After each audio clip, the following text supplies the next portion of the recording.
Hi, I'm Mr. Eric Tang. In this lesson, you're gonna learn about variable data type. A variable is a memory location in a computer to store data. In Python, data can be in different types.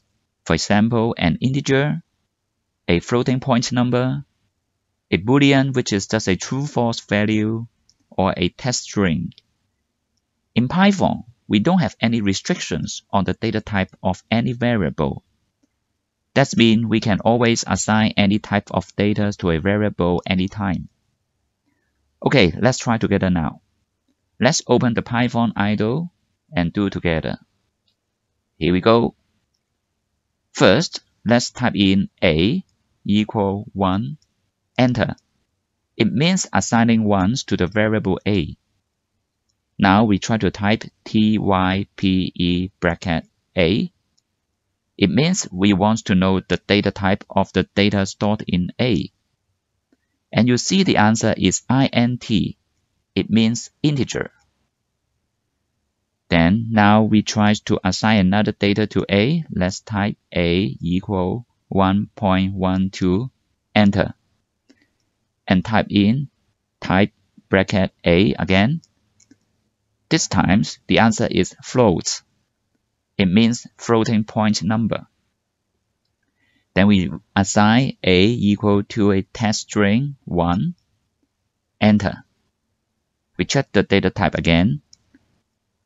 This time, str means string.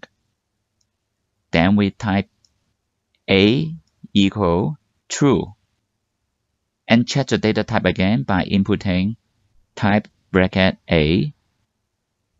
This time it shows bool, means boolean, which is just a true-false value. Please note that although we type true here, but the computer will store 1 for true and 0 for false internally.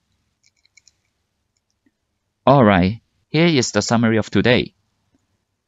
We can change the data with different data type in a variable anytime. For example, integer, floating point number, text string, or a boolean which means a true-false value.